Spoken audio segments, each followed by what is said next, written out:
तो हमने जो स्ट्रेस और स्ट्रेन पढ़ा, हमने यहां एक वर्ड यूज करा, चेंज इन कॉन्फ़िगरेशन। कॉन्फ़िगरेशन का चेंज होना। अब ये कॉन्फ़िगरेशन में बहुत सारी चीजें आ जाती हैं, और जितनी तरह के कॉन्फ़िगरेशन में चेंज है उतनी ही तरह के स्ट्रेस हैं, उतनी ही तरह के स्ट्रेन होते हैं। मतलब अगर लेंथ में चेंज हो रहा है तो लेंथ में चेंज होने वाला स्ट्रेन का नाम कुछ और दिया जाएगा। अगर एरिया में चेंज हो रहा है तो एरिया में चेंज होने पर जो स्ट्रेन डेवलप होगा उसे कुछ और नाम दिया जाएगा। ठीक है, तो अब हम पहले थोड़ी सी ये बात एक बना लेते हैं। मैं यहां लिख रहा हूं चेंज इन शेप, हालांकि ये आपके उसमें आ जाएगा नोट्स में।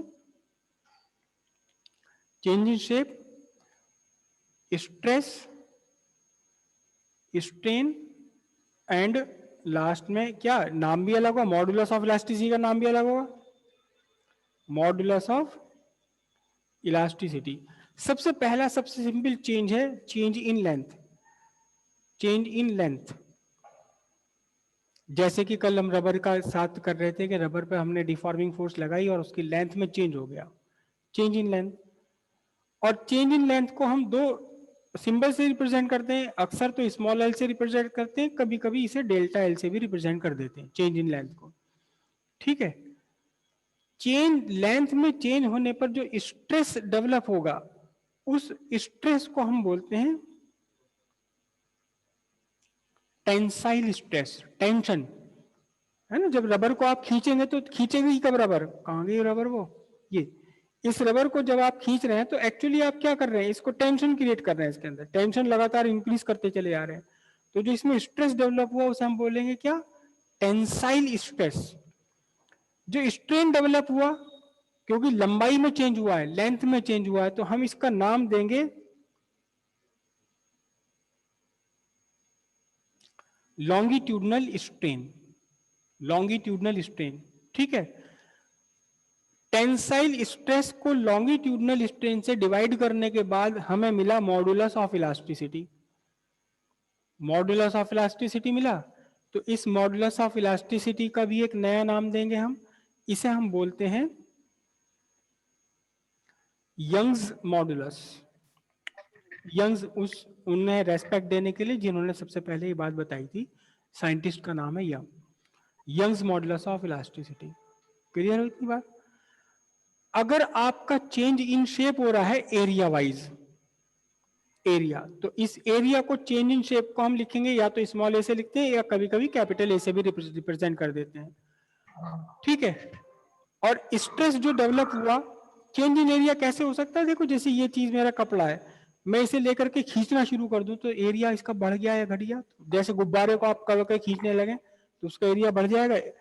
तो जो स्ट्रेस डेवलप हुआ उस स्ट्रेस को हम बोलते हैं सुपरफिशियल स्ट्रेस, सरफेस स्ट्रेस भी बोल देते हैं, सरफेस स्ट्रेस भी से बोल देते हैं, सुपरफिशियल स्ट्रेस है एक्चुअली नाम। और जो स्ट्रेन डेवलप हुआ, लंबाई से स्ट्रेन डेवलप हुआ लॉन्गिट्यूडनल, तो एरिया से जो स्ट्रेस डेवलप होगा एरियल। ठीक है, नाम से ये एरिया का मतलब एरिया से हो गया, लेंथ का मतलब लेंथ से आ गया। और जो मॉडुलस ऑफ इलास्टिसिटी है, मॉडुलस ऑफ इलास्टिसिटी को हम लिखेंगे एरियल मॉडुलस ऑफ इलास्टिसिटी। ये किसी डाउन कर साइंटिस्ट, देता था। इसे रिप्रेजेंट किया जाता है कैपिटल ए से, और जो यंग मॉडुलस ऑफ इलास्टिसिटी है उसे रिप्रेजेंट किया जाता है कैपिटल वाई से। ठीक है, इसके बाद वॉल्यूम में अगर चेंज होता है, वॉल्यूम में चेंज होता है तो change in volume delta we से रिप्रेजेंट करते हैं या कभी कभी इसे स्मॉल वी से भी रिप्रेजेंट करते हैं। अगर टोटल वॉल्यूम कैपिटल वी से रिप्रेजेंट करा तो स्मॉल वी से चेंज इन वॉल्यूम रिप्रेजेंट कर लो आप। अब जो स्ट्रेस डेवलप होगा लेंथ से टेंसाइल, एरिया से सुपरफिशियल, और इससे हम बोलते हैं वॉल्यूमेट्रिक स्ट्रेस। क्या बोलेंगे, वॉल्यूमेट्रिक स्ट्रेस। और स्ट्रेन जो डेवलप हुआ चेंज इन, देखो ध्यान से, स्ट्रेन क्या है, आपको स्ट्रेन क्या बताया था आपको, स्ट्रेन क्या था बोलिए, change in configuration upon original configuration. तो change in configuration, change in length upon original length, ये क्या बन जाएगा आपका? मैं बल्कि एक काम करूं, यहां इसे लिख दूं मैं, लॉन्गिट्यूडनल स्ट्रेन क्या बनेगा? Delta L by L, change in length upon original length. Areal strain क्या बनेगा? Change in area delta A divided by total area A. और अगर वॉल्यूम में कोई चेंज हो रहा है तो हम उसे बोलेंगे क्या? Volumetric change, volumetric strain. Stress भी वॉल्यूमेट्रिक कहा जाएगा और स्ट्रेन को भी वॉल्यूमेट्रिक कहा जाएगा। कैसे निकालेंगे आप? Change in volume upon original volume. अगर मैंने इसको ये थी, मैंने इसको इसका पहले इसका वॉल्यूम कैलकुलेट करा, डिफॉर्मिंग फोर्स लगाई, इसका वॉल्यूम कम हो गया, वॉल्यूम कम हो गया तो चेंज इन जितना कम हो गया उसे ऊपर रखूंगा, टोटल वॉल्यूम को नीचे रखूंगा, डेल्टा वी अपॉन वी। ठीक है। और अब जो मॉडुलस ऑफ इलास्टिसिटी है उसका नाम दिया जाता है बल्क मॉडुलस। इसे कैपिटल बी या कैपिटल के से रिप्रेजेंट करते हैं। Bulk modulus of elasticity capital B और कैपिटल के। क्लियर इतनी बात? कभी कभार ऐसा भी होता है कि ना लेंथ में चेंज हुआ, ना एरिया में चेंज हुआ, ना वॉल्यूम में चेंज हुआ, बल्कि चेंज कुछ और हो जाता है, कुछ और चेंज हो जाता है। रिकॉर्डिंग में समझ नहीं आएगा, इस पर ध्यान रखिएगा। यहाँ ये जो है ये आपका किस शेप में है इस टाइम? ये पूरा क्रॉस सेक्शन किस शेप में है? ये रेक्टेंगुलर शेप में है ना? अब देखना जरा ध्यान से, मैंने इसे नीचे तो पकड़ लिया इसे, और ऊपर से मैं फोर्स लगा रहा हूं, किस शेप में आ गया? अब ये पैरेललोग्राम में आ गया ना, शेप बदल गई, ना लेंथ बदली, ना वॉल्यूम बदला, ना एरिया बदला, क्या बदल गया? शेप बदल गई, है ना?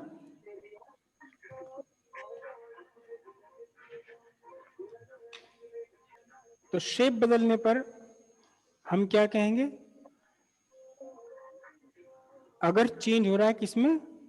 शेप में चेंज हो रहा है, तो फिर उसका एक स्ट्रेस बोला जाएगा टेंजेंशियल। टेंजेंशियल क्यों बोला जाएगा? क्योंकि जब शेप में मैं चेंज करूंगा तो मुझे इस सरफेस के ये टेंजेंशियल ऐसे फोर्स लगानी पड़ेगी। देखो ध्यान से देखो, जब मैं शेप चेंज कर रहा हूं तो टेंजेंट, टेंजेंट नहीं जानते आप? टेंजेंट तो आपने सबने देखा होगा ना, कि एक सर्किल है, सर्किल की टेंजेंट कौन सी होती? ये रही होती ना, जिसे छू के निकल जाए, काटे बिना छू के निकल जाए, इसी को तो बोलते हैं टेंजेंट। तो ऐसे ही मुझे इसको छूते हुए फोर्स लगानी पड़ेगी, इस सरफेस को छूते हुए मुझे फोर्स लगानी पड़ेगी। देखो तभी तो चेंज हो रहा है ये। तो इसलिए हम उसे क्या बोलेंगे? हम उसे बोलेंगे टेंजेंशियल स्ट्रेस। करेक्ट। और इसे लिखा स्ट्रेन, स्ट्रेन जो डेवलप हुआ उस स्ट्रेन का भी स्पेशल नाम है शियर स्ट्रेन। क्या बोलेंगे इसे हम? Shear strain. और देंगे कैसे? Change in angle to the original angle. भाई ओरिजिनल एंगल रेक्टेंगल का 90 डिग्री थे, 90 डिग्री में आपने बढ़ा करके 90 से ऊपर कर दिया 2 डिग्री, तो 2 degree upon 90 degree, change in angle upon original angle. और जो मॉडुलस ऑफ इलास्टिसिटी है, उस मॉडुलस ऑफ इलास्टिसिटी का नाम देंगे modulus of rigidity. Modulus of rigidity, और इसे रिप्रेजेंट करते हैं हम सिग्मा से। समझ आई इतनी बात? हाँ। तो अब आपकी बहुत सारी चीजें इसमें एक साथ हो गई। आपसे अगर चेंज इन एरिया है तो स्ट्रेस को हम क्या बोलेंगे? Superficial stress. और कितना होगा सुपरफिशियल स्ट्रेस? वही force applied upon cross sectional area. ये चेंज नहीं होते, ये force applied upon cross sectional area ही रहेगा आपका, चाहे वो कोई सा भी स्ट्रेस हो।